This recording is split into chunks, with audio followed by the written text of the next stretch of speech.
Bonjour. Bonjour. Ça va bien? Oui.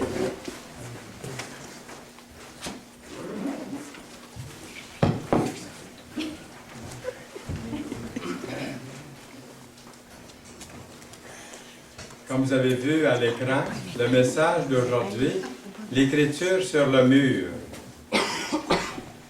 Si une main apparaissait sur le mur ici, et puis que ça commençait à écrire quelque chose, qu'est-ce que ça écrirait pour vous personnellement aujourd'hui? Donc, on commence le message. Ceux qui aimeraient suivre dans leur Bible, c'est dans Daniel chapitre 5. La dernière fois qu'on a vu notre héros, je parle de Daniel, il avait 16 à 20 ans à peu près, il était jeune. Et aujourd'hui, au chapitre 5, on le retrouve à mon âge, ou presque mon âge. Il avait autour de 80, d'après les recherches.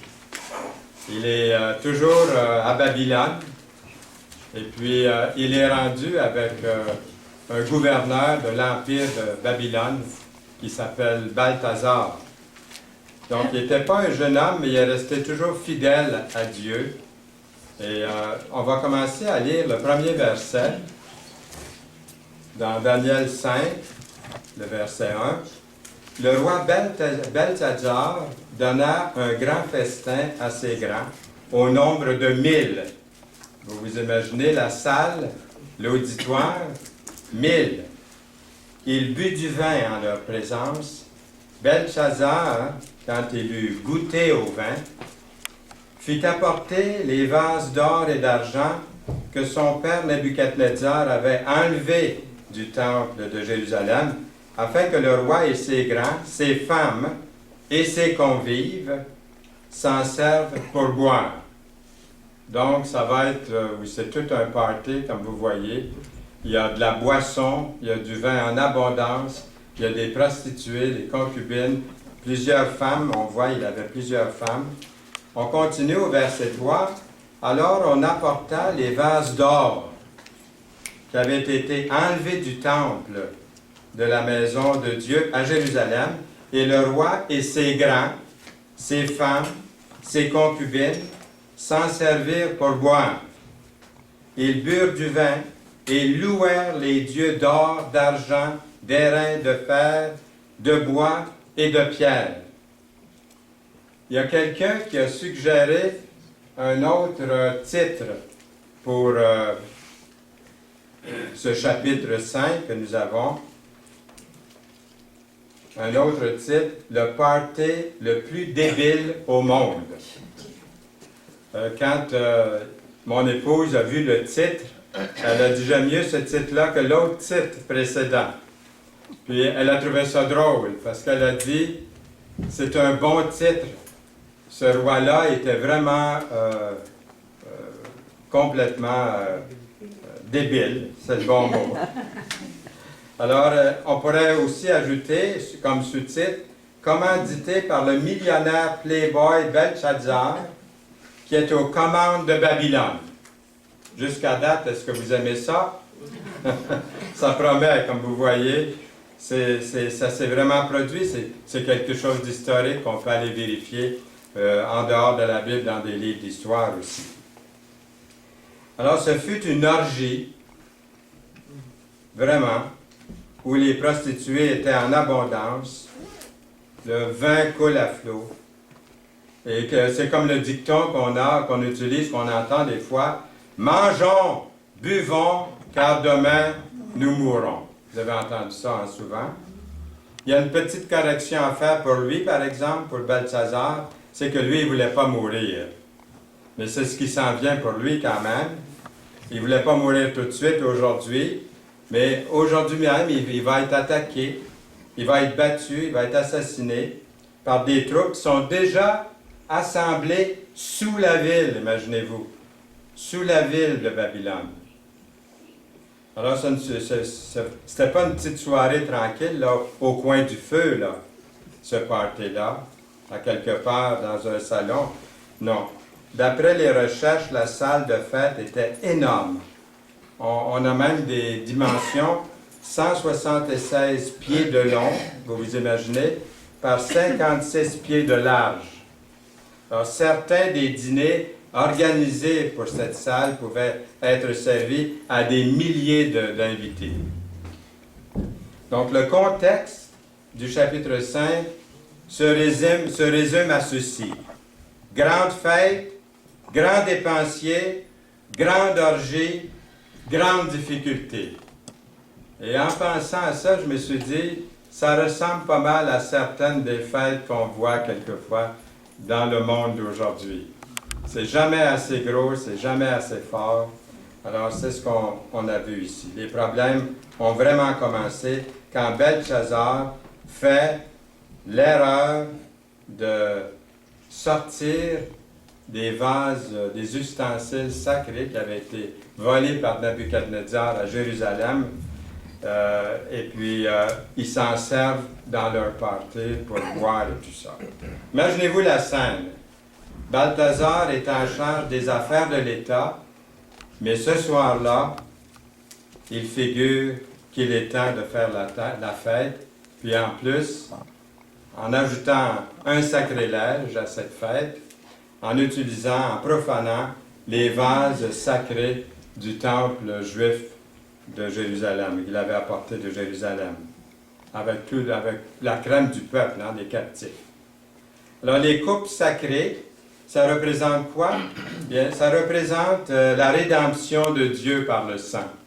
Vous vous souvenez qu'on avait mis du sang sur le linteau des portes en Égypte pour protéger les enfants d'Israël. Tous ceux qui avaient mis du sang sur le linteau des portes étaient protégés. Aujourd'hui, qu'est-ce qui nous protège du jugement dernier qui vient sur le monde et qui vient aussi pour les individus de ce monde? Qu'est-ce qu'il faut appliquer à notre cœur spirituellement pour pouvoir avoir la vie éternelle? Le sang de Christ, le sang de Jésus. Est-ce que le sang de Jésus a été appliqué à votre vie? Le savez-vous qu'il a été appliqué à votre vie?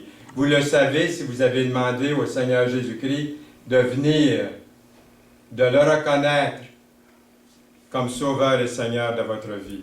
À ce moment-là, le sang, c'est comme si le sang de l'agneau de Dieu, il est appelé l'agneau de Dieu, a été mis sur les parois de votre cœur. C'est indélébile, c'est pour l'éternité. Sauvé pour toujours, sauvé pour l'éternité. Est-ce que vous êtes en sécurité? Est-ce que vous avez le Seigneur, le Sauveur, Jésus-Christ, dans votre vie? Alors, c'est ce que ça représente. Alors, vous voyez, dans l'Ancien Testament, c'était l'agneau qui était sacrifié. Le sang était coulé. Et ça couvrait le péché.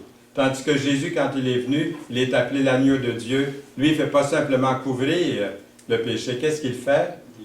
Il l'enlève. Il le supprime. Il l'enlève complètement. Donc, dans Hébreux 9, 22, nous avons ce merveilleux verset. Sans effusion de sang, il n'y a pas de pardon. Vous savez-vous pardonner de Dieu? Car la vie de la chair est dans le sang, nous lisons dans Lévitique 17, verset 11. Je vous l'ai donné sur l'autel, afin qu'il serve d'expiation pour vos âmes. Car c'est par la vie que le sang fait l'expiation. Voyez comme c'est important de venir à Jésus-Christ pour être sauvé. Il y a des gens qui sont bons, qui ont une bonne vie, ils pratiquent leur religion ou ils n'en pratiquent pas, ou ils se disent athées, ils sont vraiment d'une vie morale, on n'a rien à leur reprocher, mais est-ce que le sang de Christ a été appliqué à leur âme, à leur cœur, à leur vie? Est-ce qu'ils ont reconnu que Jésus-Christ était l'agneau de Dieu, qui a donné son vie, qui a donné sa vie, dont le sang a coulé pour leurs péchés? À la grande joie des amis païens de Belchazzar, ils boivent, ils se moquent, ils rient, ils dansent toute la nuit, c'est le party. Aucun party ne dure éternellement par contre. Et puis celui-ci sera spécialement de courte durée. Belchazzar paiera cher pour ce sacrilège, cette moquerie, cette risée qu'il est en train de faire.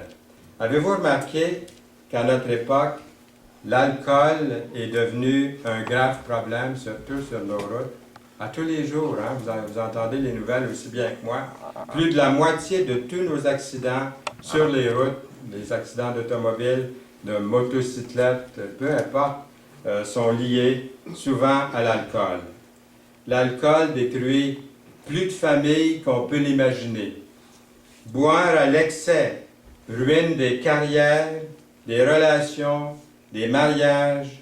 La Bible donne des avertissements concernant l'alcool depuis des milliers d'années. Le vin est moqueur, les boissons fortes sont tumultueuses, quiconque en fait excès n'est pas sage. Il finit par mordre comme un serpent et par piquer comme un basilic. Alors Balthazar était non seulement en état d'ébriété, on peut se l'imaginer facilement, alors qu'il est assis là, sur son estrade surélevée, entouré de ses nombreuses concubines toute la nuit, engagé dans une beuverie avec ses invités.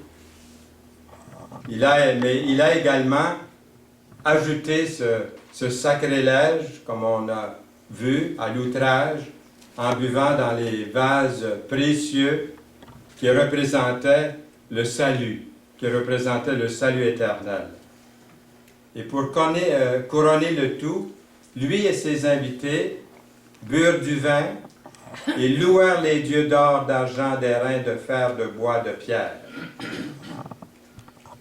Puis, à ce moment, en plein party, la musique, les danses, la beuverie, des gens qui sont ivres, apparurent les doigts d'une main d'homme, et ils écrivaient en face du chancelier, sur la chaux de la muraille du palais royal.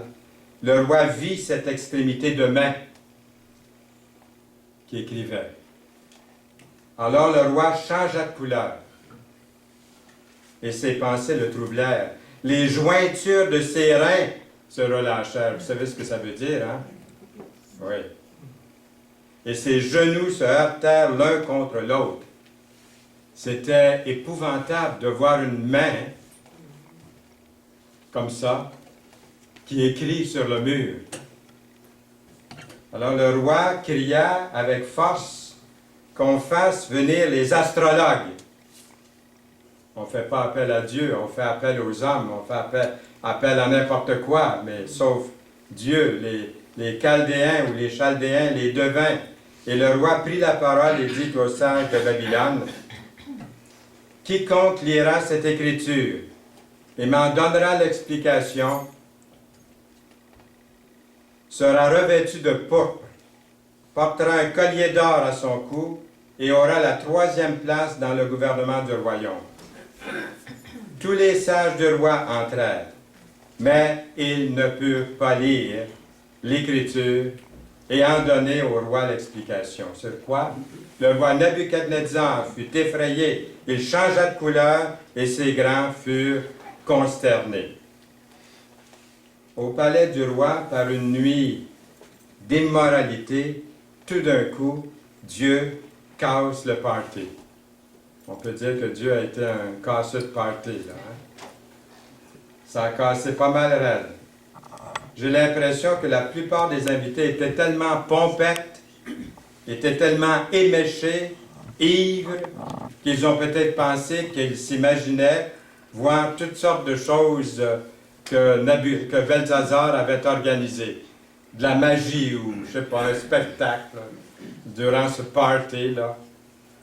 Ils ont peut-être pensé que, waouh, c'est cool, hein? Une nuit d'illusion, c'est magique. Pour accompagner le vin, il n'y a rien de mieux, hein? Une main qui écrit sur le mur, sans projecteur, ni rien. Balthazar sait vraiment comment promouvoir le divertissement. Il sait vraiment faire ça. Hein? C'est bon. Le problème, c'est que Balthazar n'a pas du tout arrangé ça. C'est pas lui qui a arrangé ça, ces distractions-là. un message sur le mur, un avertissement du jugement à venir en raison de la profanation des ustensiles du temple, visant à honorer l'Éternel. Ces ustensiles-là sont utilisés pour sa fête, au lieu de l'utiliser pour le Dieu des cieux. Belthazar tremble de peur. Ses genoux se heurtèrent l'un contre l'autre. Encore une fois, les sages ont été convoqués. On a vu ça dans l'histoire depuis le début du livre de Daniel. C'est arrivé souvent qu'on a fait appel aux astrologues. C'était vraiment in, pour utiliser les termes d'aujourd'hui, à cette époque-là. Mais cette fois-ci, non pour interpréter un rêve, mais pour tenter d'analyser cette étrange écriture qu'une main comme ça, les doigts écrivent sur le mur de cette grande salle. J'imagine que les sorciers, les magiciens, avant d'entrer dans la salle, quand on leur a dit de venir, qu'ils étaient demandés, se disent peut-être entre eux, Belthazar doit être encore sous-mort, puis il doit halluciner. Allons voir ce que c'est qui arrive. Mais les devins, en entrant dans la salle à manger, deviennent perplexes, parce que le message est inscrit de manière indélébile sur le mur.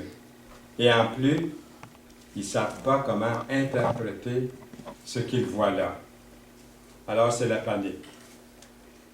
Jusqu'à la reine mère, l'épouse de Nebuchadnezzar, qui doit être très âgée, et qui se souvient de Daniel, rappelle à Belthazar qu'un nommé Daniel dans le royaume est assez bon pour interpréter ces affaires-là. Regardons le texte. La reine, à cause des paroles du roi, au verset 10 du chapitre 5, et de ses grands, entra dans la salle du festin et prit ainsi la parole. Ô roi, vis éternellement. Que tes pensées ne te troublent pas et que ton visage ne change pas de couleur. Il y a dans ton royaume un homme qui a en lui l'esprit des dieux saints. Et du temps de ton père, on trouva chez lui des lumières, de l'intelligence et une sagesse semblable à la sagesse des dieux. Aussi le roi Nebuchadnezzar, ton père, et le roi, ton père, c'est-à-dire l'établir chef des magiciens, des astrologues, des chaldéens et des devins. Parce qu'on trouva chez lui, chez Daniel, nommé par le roi Belthazar, un esprit supérieur de la science et de l'intelligence, la faculté d'interpréter les songes, d'expliquer les énigmes et de résoudre les questions difficiles. Que Daniel soit donc appelé et il donnera l'explication. La reine mère revient à dire à Belthazar, tu serais mieux d'écouter Daniel. Ça serait pas mal mieux d'écouter Daniel. Au cours de tout ce temps en captivité, Daniel a gardé le pouvoir de l'Esprit Saint en lui. Et la reine mère le sait bien. Daniel connaît les Écritures, connaît la parole de Dieu. Il n'est pas, disons, étonné autant que toutes ces personnes-là de voir une main apparaître sur le mur. Il croit en Dieu. Il croit au miracle. Surtout à la parole de Dieu, qu'il lit, qu'il médite, qu'il connaît, qu'il a dans son cœur. Il connaît les Écritures. Il reste profondément touché par la parole de Dieu dans cette terre païenne dans laquelle il a été amené en captivité il y a très très longtemps. Et plus tard, Pierre écrira dans 1 Pierre 2,2 « Désirez comme des enfants nouveau-nés le lait spirituel et pur, afin que par lui vous croissiez pour le salut. » Ne laissez jamais, jamais, jamais la parole de Dieu de côté. Si vous avez commencé à la lire il y a quelque temps, ou il y a plusieurs années, continuons à lire la parole, à s'en nourrir à tous les jours. Le psaume 119 dit quoi? « Je serre ta parole dans mon cœur. » Afin de ne pas pécher contre toi. Amen. C'est merveilleux ce verset-là. Alors continuellement, je médite sa parole, je l'ai dans mon cœur. Je mémorise les passages. Et lorsque je n'ai pas la Bible avec moi, le Saint-Esprit m'amène des passages. Je m'en nourris comme des enfants nouveau-nés. Ça, c'est le secret de Daniel. C'est le secret de Daniel. C'est aussi la source de votre force aujourd'hui, de ma force, alors que nous approchons rapidement de la fin du temps des nations. Je n'ai jamais entendu parler là, du retour du Seigneur autant que ces années-ci, ces mois-ci. Pendant des années, je n'entendais plus parler. Moi, j'avais promis au Seigneur, lorsque je suis venu au Seigneur, il y a, je ne vais pas déclarer mon âge trop, mais il y a 68 ans, j'ai demandé au Seigneur, j'ai dit au Seigneur que je voulais l'attendre à tous les jours. Alors, à tous les jours du Seigneur, peut-être c'est aujourd'hui. Mais pendant plusieurs années, on n'entendait plus parler dans nos églises. Il y a même des églises, il y a même des constitutions qui n'ont même pas le retour du Seigneur pour l'enlèvement de son Église dans leur constitution. Pour dire à quel point ça a été mis de côté. Pourtant, la Bible est remplie des prophéties bibliques concernant son retour et aussi le Nouveau Testament concernant l'enlèvement de l'Église. Et là, on en parle de plus en plus. Ça me réjouit beaucoup. C'est facile pour moi de me réveiller le matin et de dire, Seigneur, c'est peut-être aujourd'hui, parce qu'on est proche. Et je voudrais que la parole de Dieu devienne ma nourriture quotidienne. Pas vous? À tous les jours. Hein? C'est le secret de Daniel. Ce n'est pas un secret, en réalité. C'est une pratique. Daniel, à partir de l'adolescence, a vécu pour Dieu, pour enfin devenir une personne âgée, toujours consacré au service de Dieu, rempli d'Esprit Saint. Et chaque fois, il est appelé à dire la vérité de Dieu à une génération perverse. C'est pas facile. Il est prêt à prononcer une parole appropriée, avec amour, comme on a vu souvent, avec douceur, correcte, de la part de Dieu. Daniel peut sûrement être nommé pour être un modèle pour nous aujourd'hui. Alors, regardons le verset 13 maintenant du chapitre 5 de Daniel. Alors, Daniel fut introduit devant le roi. Le roi prit la parole et dit à Daniel, « Es-tu ce Daniel, l'un des captifs de Juda, que le roi mon père a amené de Juda? J'ai appris sur ton compte que tu as en toi l'esprit des dieux et qu'on trouve chez toi des lumières, de l'intelligence et une sagesse extraordinaire. On vient d'amener devant moi les sages et les astrologues afin qu'ils lisent cette écriture et m'en donnent l'explication, mais ils n'ont pas pu donner l'explication des mots. J'ai appris que tu peux donner des explications et résoudre des questions difficiles. Maintenant, si tu peux lire cette écriture et m'en donner l'explication, tu seras revêtu de pourpre. Tu porteras un collier d'or à ton cou et tu auras la 3e place dans le royaume, dans le gouvernement du royaume. Pour Daniel, pensez-vous que ça fait une différence pour lui d'être habillé en pourpre, puis d'avoir un collier d'or, d'avoir la 3e? Pensez-vous que c'est ça qui est important pour Daniel? Non, pas du tout. Il est bien plus préoccupé de servir Dieu fidèlement, honnêtement, avec intégrité, sans hypocrisie, franchement, que de porter tout cet arsenal de vêtements et de beauté d'or. Quelle valeur ont ces récompenses temporelles pour nous? En tant que chrétien, il peut arriver en tant que chrétien, ça vous est peut-être arrivé, ça m'est déjà arrivé, je crois, il arrive peut-être quelquefois qu'on se demande qu'est-ce que je vais en retirer de tout ça? Hein, la pensée peut traverser notre esprit. Quel profit, qu'est-ce que je vais en retirer? On aime tous être récompensés pour quelque chose qu'on fait de bien, mais ce n'est pas la raison pour Daniel de servir son Dieu. Qui va vous remarquer quand vous faites une bonne action? Dans Hébreux 13, 5, nous lisons « Ne vous livrez pas à l'amour de l'argent, contentez-vous de ce que vous avez. » Car Dieu lui-même a dit « Je ne te délaisserai point. » C'est pas merveilleux, ça? « Et je ne t'abandonnerai point. » Hébreux 13, 5. Un verset qui a fait du bien à tant de chrétiens depuis longtemps. Puis, à ce point-ci, le party est pas mal à l'eau, je pourrais vous dire. Là.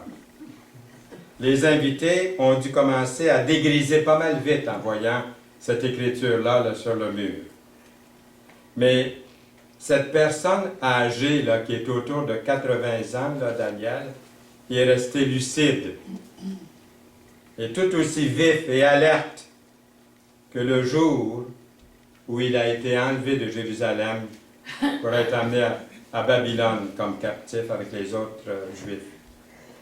À l'époque que nous vivons présentement, nous devons maintenir notre témoignage, notre morale, selon la parole de Dieu et non pas selon la mode de ce monde, selon l'esprit de ce monde, la politique de ce monde.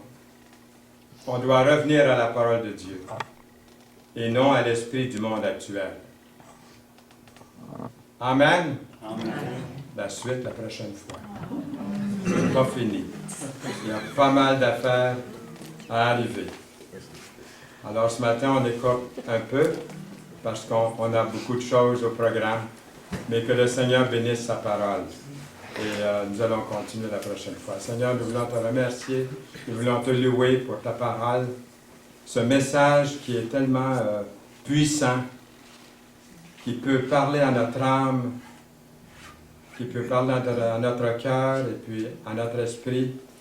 Seigneur, nous voulons t'inviter avec ta parole à faire le ménage en nous et à ne pas se laisser tenter, attirer par les choses du monde, par les plaisirs d'ici-bas. Il y a des bonnes choses dans ce monde, nous savons, nous pouvons en profiter, les vêtements, la nourriture, le toit que tu nous donnes, les amis, l'argent même que tu donnes à chacun pour vivre. Tous ces bienfaits, Seigneur, nous voulons te louer, te bénir, mais Seigneur, nous voyons que ce n'est pas à cause de ces choses que nous te servons, mais c'est parce que nous t'aimons, parce que tu nous as aimés, le premier. Et Seigneur, les mises en garde, les avertissements que tu as mis dans ta parole, que nous avons vus aujourd'hui, elles sont pour nous aussi. Ils sont pour nous, ces avertissements également. Seigneur, nous voulons regarder vers toi et te remercier pour ta volonté dans notre vie. Au nom de Jésus-Christ. Amen. Amen.